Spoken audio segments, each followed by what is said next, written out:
How can you tell if the person you're in a romantic relationship with is the right person to spend the rest of your life with? You can't. You actually decide that rather than discovering it. I might suggest what you might look for on the way to making that decision. All things considered, a certain amount of similarity on the personality dimensions between the two of you is probably to be recommended. If you differ tremendously in trait conscientiousness, one of you is going to find the other unbearably rigid, orderly, and workaholic-oriented, and that person is going to find you dissolute and undisciplined. And those are temperamental differences, and if the gap is large, it's hard to bridge it. Agreeableness, it's the same thing. The warmer person will find the colder, harsher person cruel and unkind, and the cruel and unkind person will find the more agreeable person soft, a pushover, and contemptibly unable to stand up for themselves. The extrovert will want to be out partying all the time, and the introvert will have had his or her fill of that very rapidly. So you want some temperamental similarity across the major personality dimensions, with the possible exception of trait neuroticism, which is the generalized proclivity to experience negative emotion. I would suggest that a person high in neuroticism seek out someone low or very low, because first of all, neuroticism is one of the best predictors of unhappiness in a relationship. And so if you're both high in neuroticism, you're very likely to be unhappy in the relationship. And it's highly probable that the person who's higher in neuroticism needs the stabilizing influence of someone who's lower. Then I would say, well, this is based on my clinical observations as well as the experiences of my life. I think it's necessary, or at least highly desirable, that you find the person that you're with sexually attractive. And that's somewhat ineffable.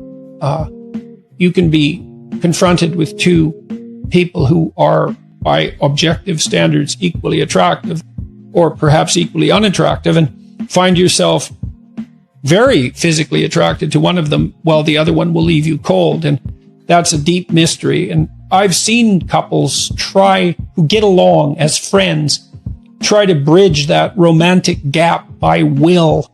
And I haven't really seen it be successful. So I think you need that spark that ignites sexual passion. Then you have to ask yourself if you can trust the person. If there are activities that you can share with them that would make up a life. If you're oriented in approximately the same direction with regard to your goals, especially important goals, career and children being foremost among them.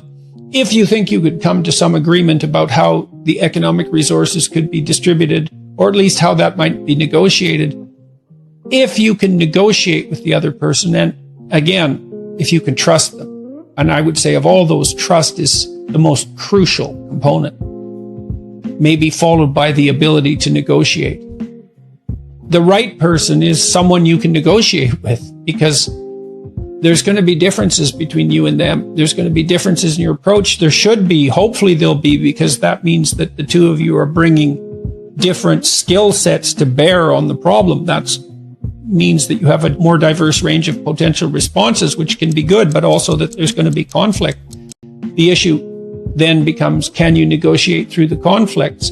And will the other person stick to their negotiated solution?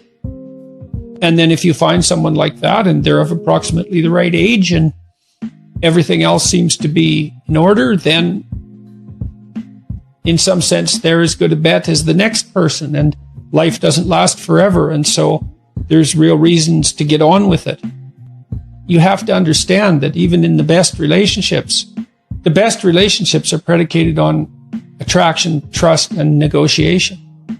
And it's constant. You're constantly negotiating to maintain the relationship, to expand it. You don't find the right person and live happily ever after.